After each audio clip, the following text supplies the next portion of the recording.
السلام عليكم ورحمة الله وبركاته.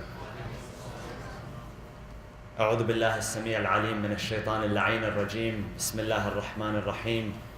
الحمد لله رب العالمين، والصلاة والسلام على أشرف الأنبياء والمرسلين، حبيب إله العالمين أبي القاسم المصطفى محمد.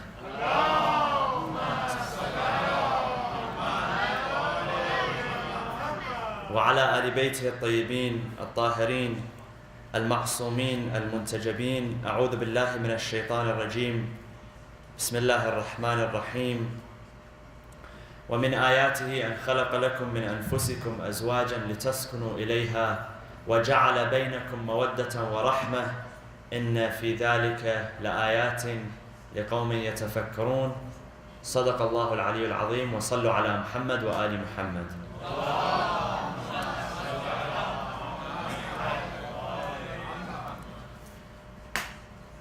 One of the elements which makes human beings different than every other being, including and especially animals, is the social element.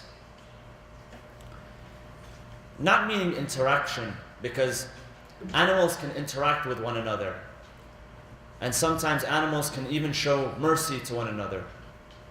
A parent animal can show mercy towards its offspring.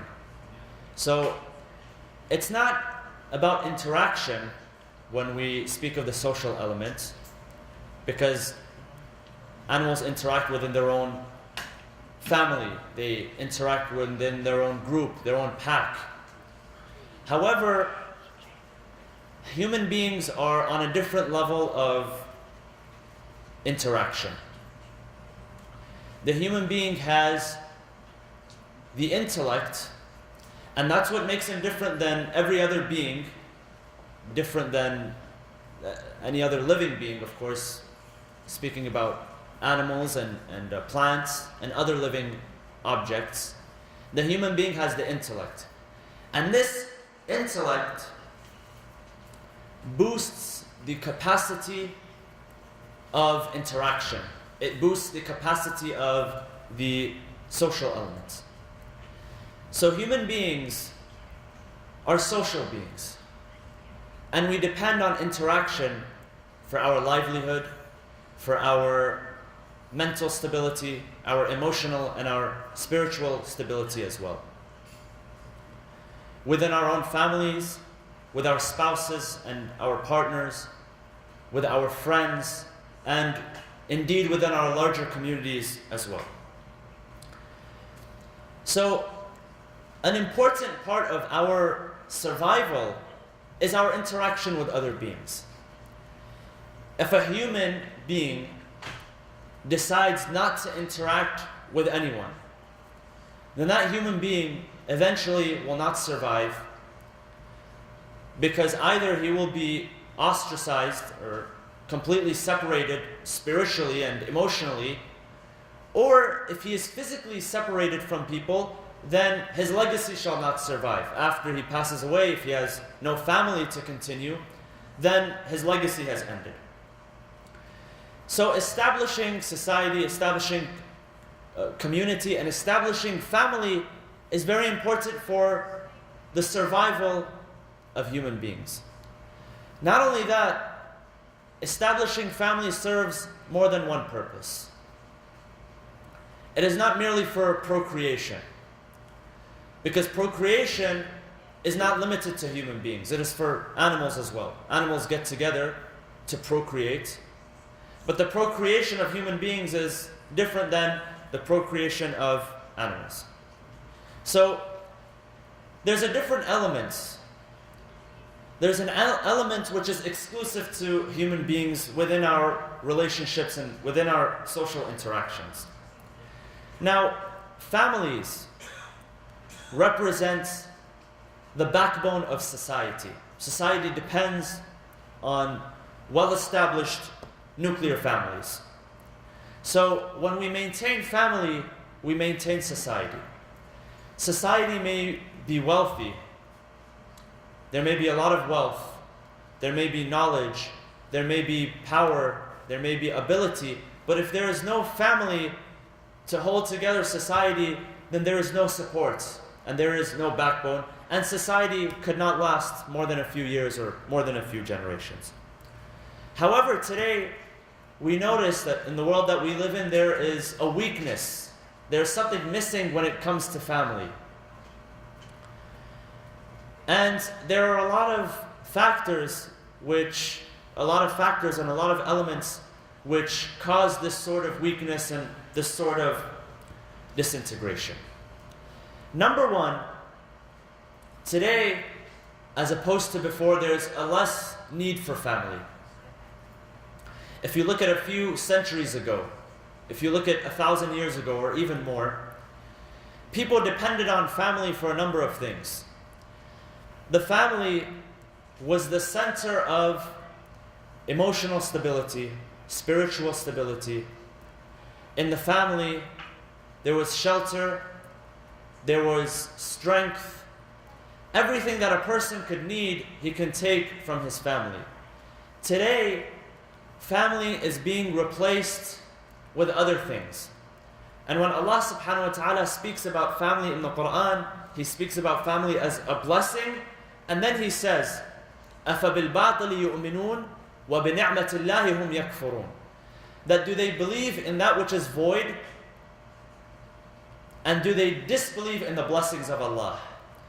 Now when God says this, after He speaks about family, what commentators say is that God is speaking about the phenomena where family, which is a blessing from Allah, is replaced by other things, such as what? What is family replaced with today? People replace their family members with friends. They replace their family members with co-workers. They replace their family with pets. And they replace their family with iPhones. Allah says that أَفَبِالْبَاطِلِ يُؤْمِنُونَ, they believe in things which are void. وَبِنِعْمَةِ اللَّهِ هُمْ يَكْفُرُونَ. Now these things are all essential. Our families, our friends, our co-workers, our technology, even our pets, they have their uses. However, one does not replace another. Friends do not replace family. Co-workers do not replace family. Technology does not replace family. Pets do not replace family. Entertainment does not replace family. So family, which is a center of mercy and which is a center of love and compassion, all of that is being replaced today. So people have created a situation where there is less necessity and less dependability on family because they're finding what they want outside of family. This is number one. Number two, we live a fast-paced life. You work from 1 hour to another. Once you're done, you're stuck in traffic. Once you go home, you only have time to maybe run a few errands. Rarely do we have time to focus and connect with our family members. So these are just a few elements which are causing the breakdown of family, which in turn leads to the breakdown of society. Now it's interesting because the verses in the Quran which speak about family and the ahadith which speak about family, these were all words which were produced hundreds of years ago. But you find, as relevant as it was before, it is even relevant now. Because these issues which I mentioned did not exist before.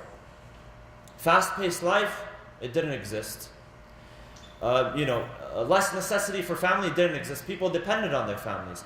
But now, what we understand from the verses of the Quran and from the ahadith of the Prophet and his Ahl al-Bayt, they are even more relevant today. So what do these verses say?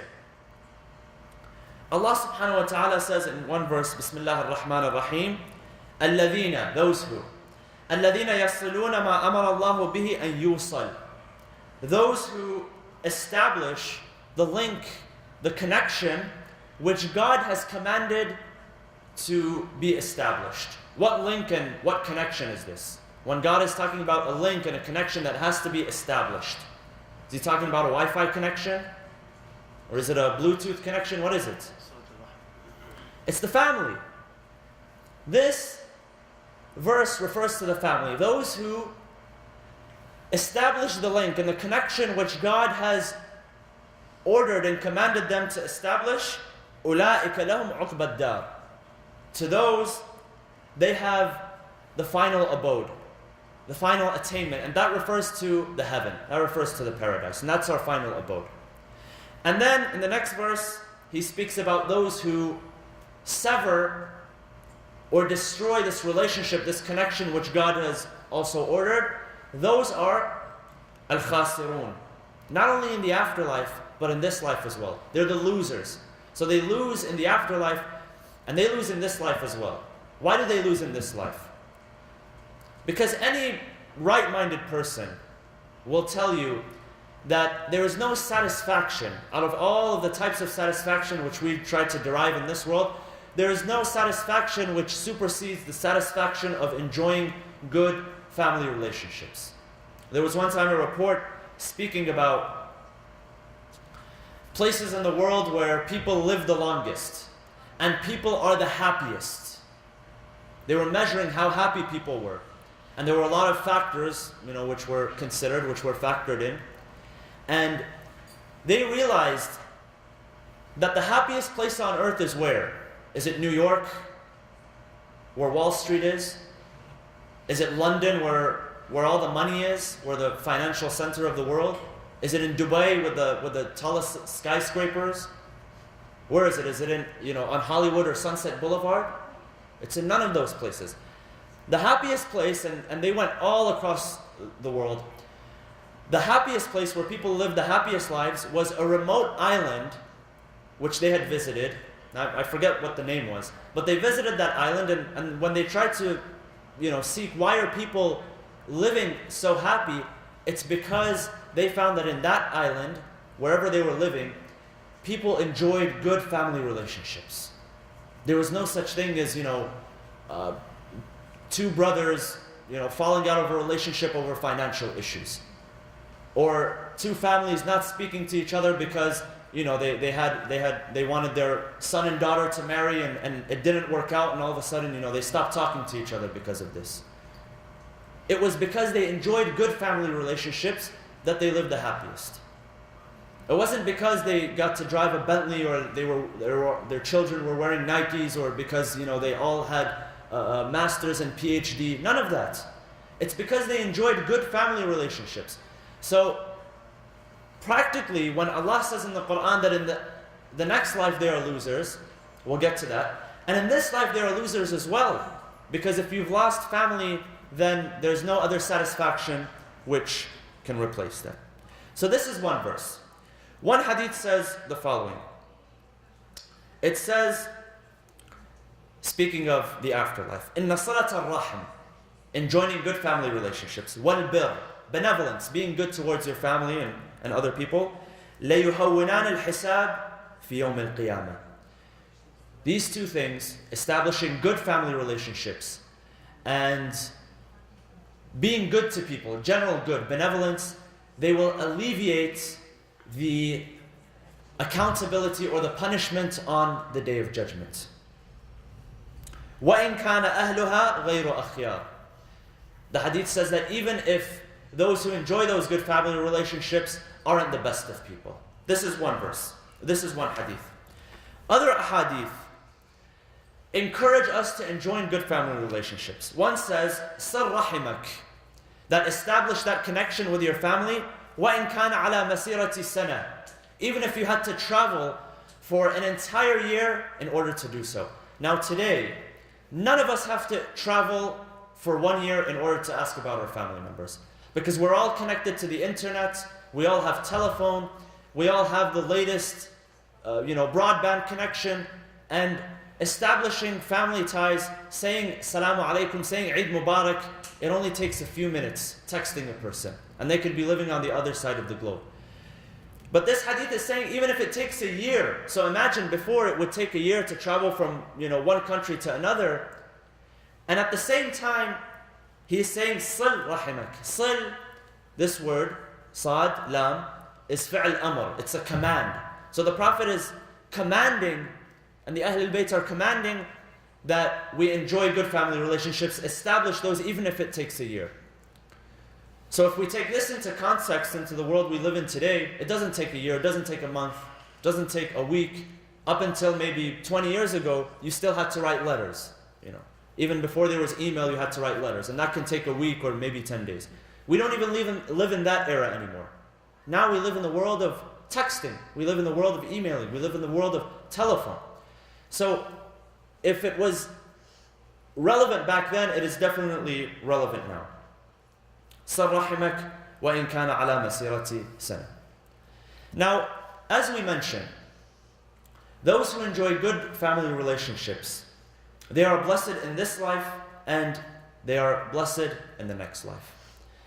And it's something which is very important because it is something which cannot be replaced by any other action and any other deed. Those who their lives are full of charity, are full of pilgrimage, prayers, fasting, devotion, worship, service to others, none of that replaces the service to one's own family members. I'll give you a few examples. One man who was a companion of Rasulullah sallallahu alaihi wasallam by the name of Sa'd ibn Mu'adh. Sa'd ibn Mu'adh was a very good companion. A young man who was injured during the Battle of Ahzab. The Battle of Ahzab, which took place in Medina. And there were no major casualties during the battle on the side of the Muslims. Sa'd ibn Mu'adh was injured. And his injury was tended to. His wound was closed. After the Battle of Ahzab came another battle. This was the Battle of Banu Qurayza. And during the Battle of Banu Qurayza, the Muslims laid siege to the people of Banu Qurayza for a few weeks until they gave up. Now, because Banu Qurayza, they knew Sa'd ibn Mu'adh from before, they wanted him to establish the peace treaty. So he established the peace treaty between the Muslims and between the Jews. Prisoners of war were taken, spoils of war were taken. And if you remember in the beginning of the month of Ramadan, for those who were here, the first lecture of the month of Ramadan, we spoke about the treaty of Banu Qurayza and how the prisoners of war were executed. Why were they executed? Because they chose that they be judged according not to the Quran, but according to their own book, the Torah. And the Torah in the book of Deuteronomy says that prisoners of war shall be executed. They chose this ruling for themselves. Had they chosen the ruling of Islam, had they chosen the ruling of the Quran, then they could have been freed, because we know all other battles, the prisoners of war were freed. But they chose this death sentence for themselves. So Sa'd ibn Mu'adh, he decreed that the prisoners of war should be executed, spoils of war should be taken.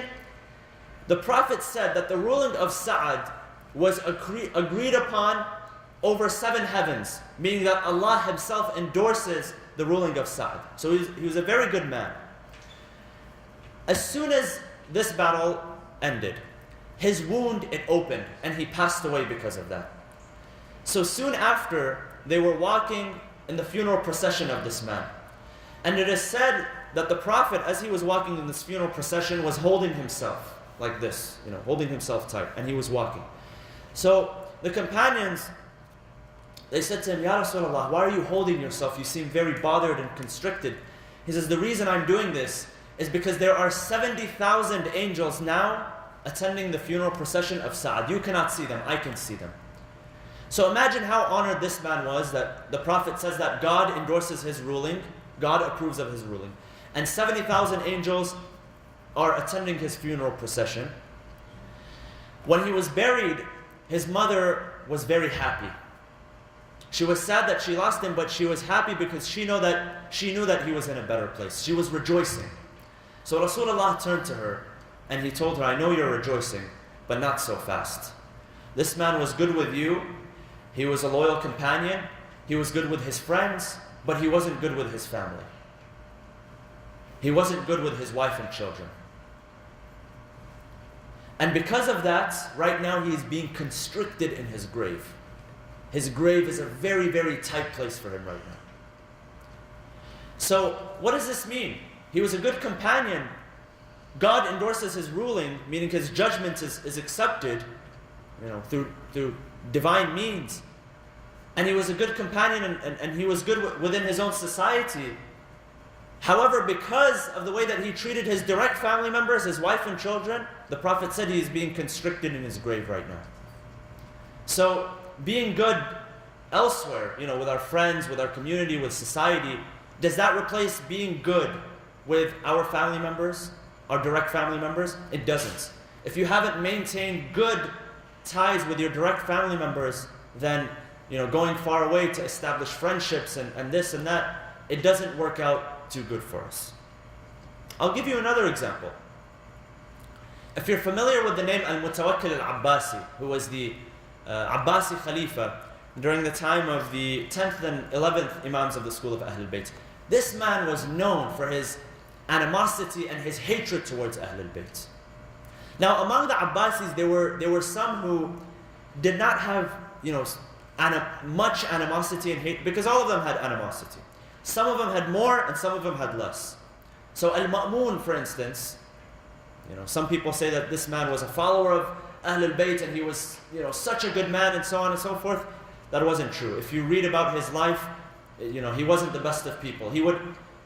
When he would sit with the 8th Imam, and he would have people come and ask questions to the 8th Imam, he would give them money, under the table, and he would tell them, if you can destroy him in a debate, then here's your gift, here's your money. So, he made him his successor, but at the same time, he tried to insult him publicly. But some were less and some were more. This man, Al-Mutawakkil, he could not stand even the name of Ahlul Bayt. And that's why he had a private tutor for his children by the name of Ibn Sikit. And one day, he learned that Ibn Sikit was a follower of Ahlul Bayt. So, an admirer of Amir al-Mu'mineen. So he summons him one day. He says, Ibn Sikit, you tutor my sons, but I have come to learn that you have an admiration for Ali ibn Abi Talib. And he asked him one question. He says, do you admire my sons, or do you admire his sons more? So do you admire my son, who you're a tutor of, or do you admire the sons of Ali ibn Abi Talib, Hassan and Hussein? So Ibn Sikit tells him, not only do I admire Hassan and Hussein more than your sons, I admire Qambar, the slave of Ali ibn Abi Talib, more than your sons. They are more valuable to me. And for this he punished him. They severed his tongue so that he would not repeat such words. And they killed him and they left him in a ditch. This man, Al-Mutawakkil Al-Abbasi, who could not stand the name of Ahlul Bayt, subhanallah, he had a son by the name of Al-Muntasir. And Al-Muntasir was an admirer of Ali ibn Abi Talib, of Imam Ali. And he was such an admirer that he was the one who killed his father. He killed his own father because he could not stand how much his father hated the Ahlul Bayt. So his admiration, relatively, again I say, was solid. He did not have that hatred. But because of this, his khilafah after his father only lasted 6 months. And he passed away. Because even though he was an admirer, but he killed his own father. That's why the Quran says that if your parents are disbelievers, what does it say? Does it say kill them, cut their heads off, extradite them to a foreign land? What is the most extreme measures that are put in place for parents who order a child to disbelieve and to do evil? All the Quran says is فَلَا تُطِعْهُمَا. Don't obey them.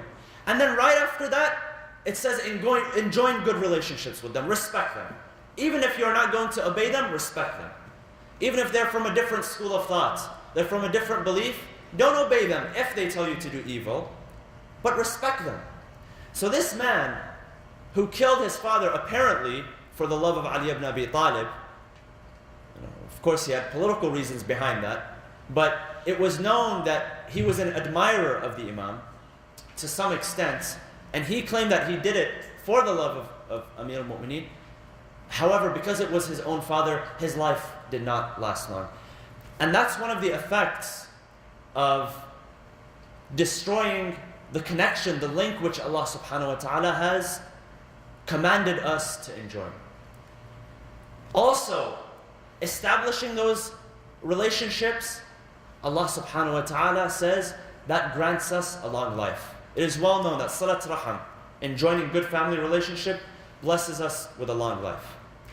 I mentioned during one of the nights in Ramadan, and I'll repeat it again, the story of one of the great companions of the Prophet and of Ahlul Bayt, Jabir bin Abdullah al-Ansari.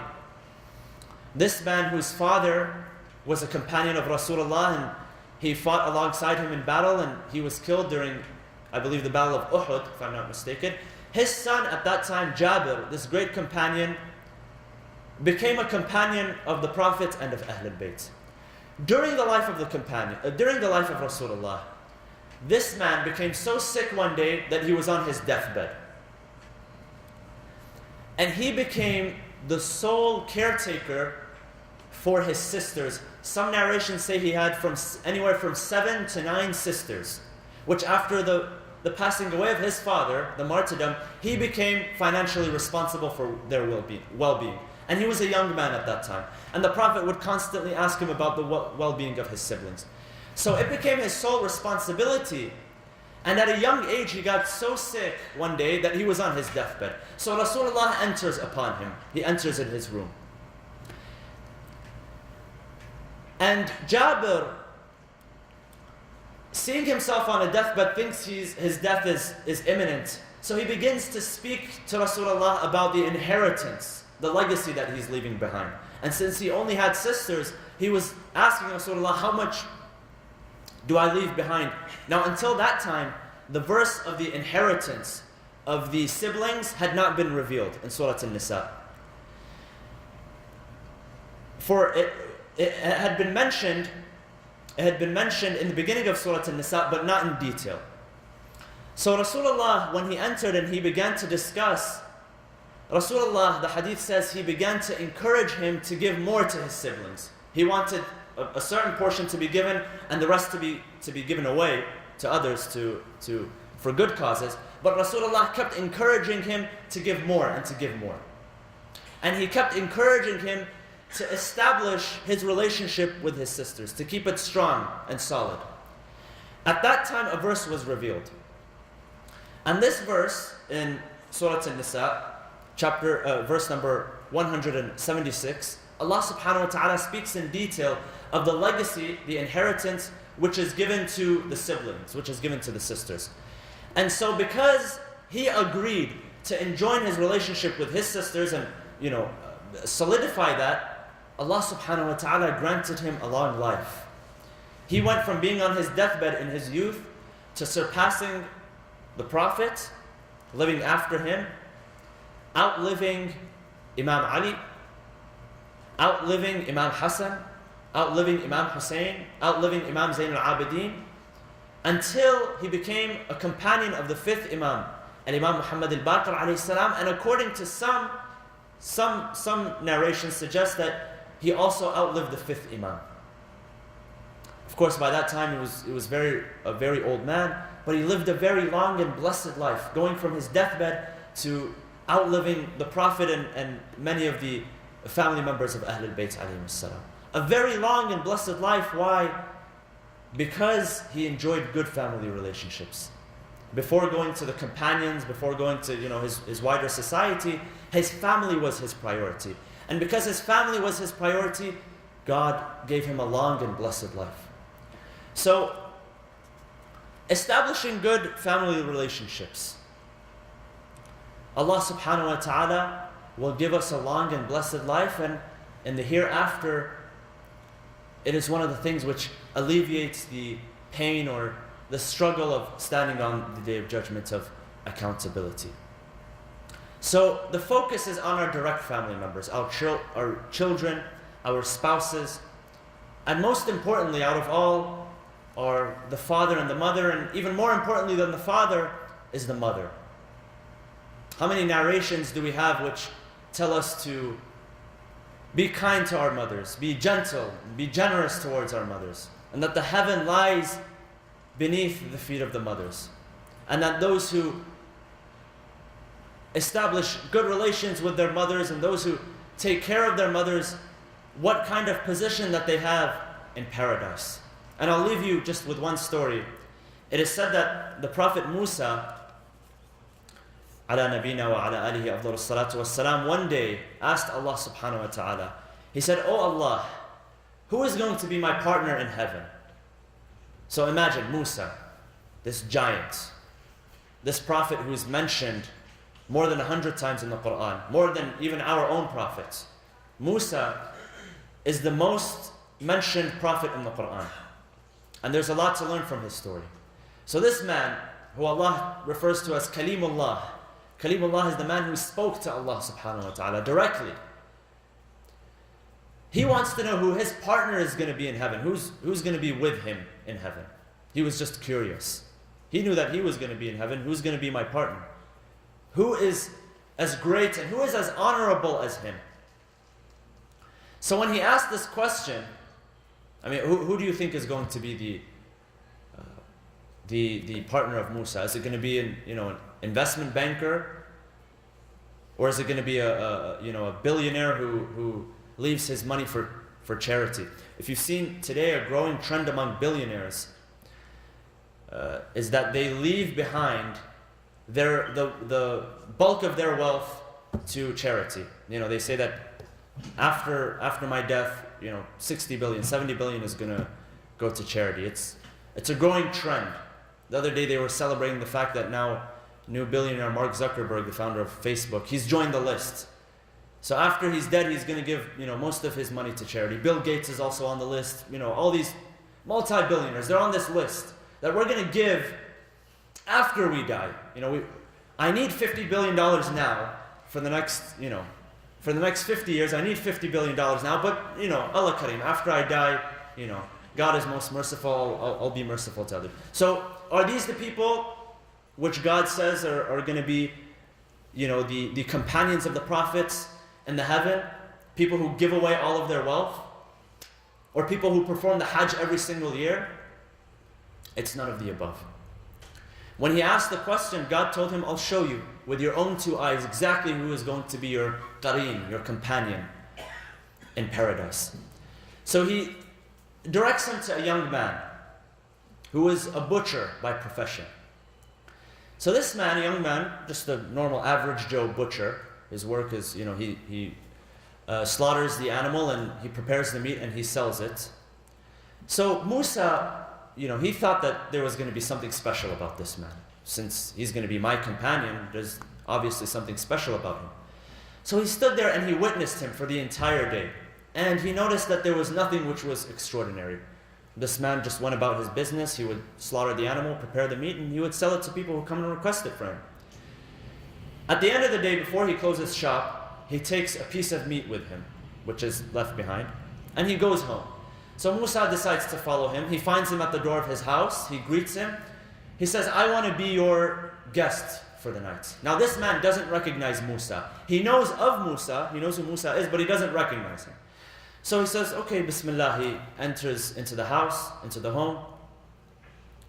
And he notices that there's nothing extraordinary about him. The only thing which is particular is that this man has an old mother which is living with him at home. So, before he comes to Musa, before he tends to his guest, he goes to his mother, he asks her how she's doing. He takes the meat which he's prepared, he prepares it, he cooks it, he brings it in front of her, he feeds her with his own two hands. And then he washes her, he prepares her, and he puts her to sleep. He takes care of her. And then Musa noticed, he's looking from a distance. Musa noticed that in the end, the young man, he goes by the mouth. He comes a close distance to his mother, and she whispers something to him. But Musa could not hear it. So when he comes to his guest and he serves him the food and everything, Musa begins to ask him, he says, what is so special about you? Are there night prayers that you're going to offer after? Or, what are you doing that's so extraordinary?